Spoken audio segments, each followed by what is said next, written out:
नमस्कार. श्री पंत महाराजांचं चरित्र भाग 36. दड्डी येथील शिष्य. बेळगावास शिकत असताना बहुत करून सुट्टीच्या दिवसात पंत दड्डीस आपल्या आजोळी जात असत. बालमुकुंदांचा त्यांच्यावर अनुग्रह झाल्यापासून पंत, हणमू आणि गणू हे तिघे गुरुबंधू दड्डी इथं एकत्र जमले. म्हणजे त्यांच्या नेहमी बालमुकुंदांसंबंधी गोष्टी चालत आणि गावाबाहेर नदीकाठी अगर जंगलात जाऊन भजन करण्यात अगर खेळ खेळण्यात त्यांचा बराच काळ जात असे. लहानपणापासूनच पंत हे दड्डी येथील आपल्या बरोबरीच्या मंडळींचे पुढारी असल्यामुळे त्या मंडळींपैकी बहुतेक जण पंत व त्यांचे गुरुबंधू यांच्याबरोबर भजन, खेळ वगैरे क्रीडा करण्यात मिसळत आणि पंत त्यांना बोध करून गुरुमार्गाचं महत्त्व समजावून सांगत.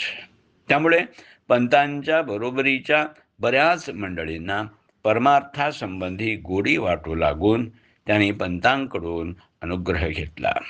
त्यापैकी सर्जेराव हेळेवाडीकर, विठू सोनार, गुंडू सोनार, चन्नवीर या स्वामी, रामचंद्र भट वगैरे मंडळी प्रमुख होते.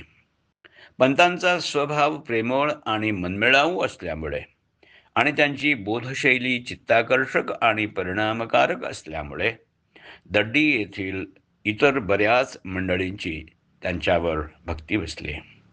पंतांनी आपल्या बालवयात बाळगोपाळ मंडळींसह दड्डी इथं पुष्कळ बाललीला केली होतीच.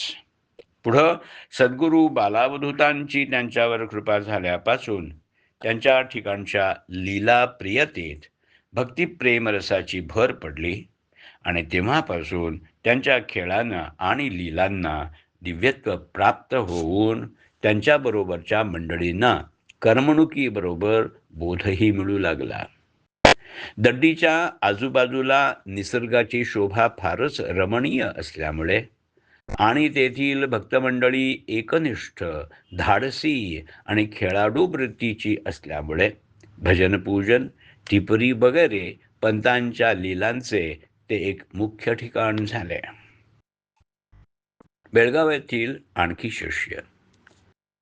बालमुकुंदांचा वियोग झाल्यापासून पंतांच्या ठिकाणी तीव्र भजन लालसा उत्पन्न झाली. त्यांना अहर्निश गुरुनामाचा छंद लागला आणि तेच आपलं जीवन असं वाटू लागलं. बेळगाव इथं असताना सवड मिळाली म्हणजे ते भक्तमंडळींसह भजन करत आणि भजनात बालमुकुंदांची कन्नड पदं आणि भजन संग्रह वगैरे पुस्तकातील पदं म्हणत.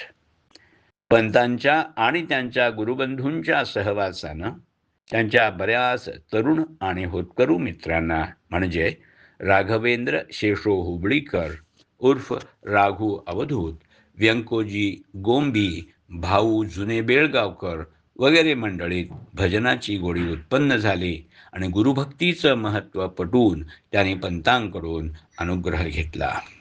अशा रीतीनं पंतांच्या शिष्यांची आणि भक्तांची संख्या दिवसेंदिवस वाढत चालली व त्यांचा भक्तिपंथ अथवा भजनक्रम जोरावत चालला.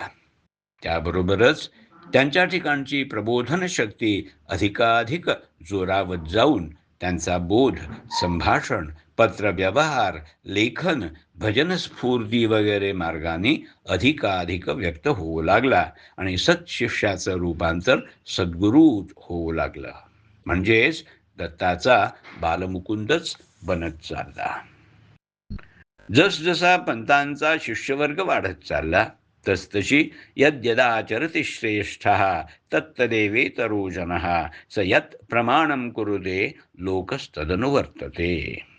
या श्रीमद भगवद्गीतेतील सिद्धांताप्रमाणे आपल्या अनुयायांना प्रपंच परमार्थी योग्य वळण लावण्याची जबाबदारी त्यांच्यावर येऊन पडली आणि त्यांनी ज्ञानमूलक भक्तिप्रधान निष्काम कर्मयोगाच्या आचरणानं वेदविहित सनातन धर्म पाळून त्यांना कित्ता घालून द्यायला सुरुवात केली.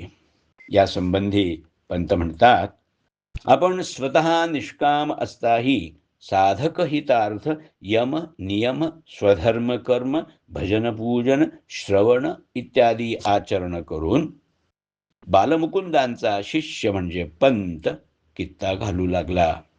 श्रेष्ठांनी जो आचार ठेवावा त्याचाच कित्ता लोक उचलतात.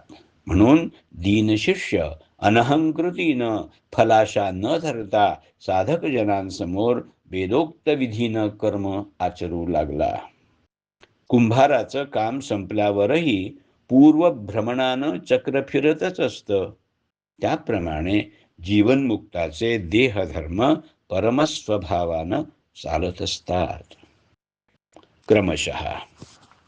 लेखक केशव रामचंद्र दिवेकर, वाचक अमृत राघवेंद्र यार्दी.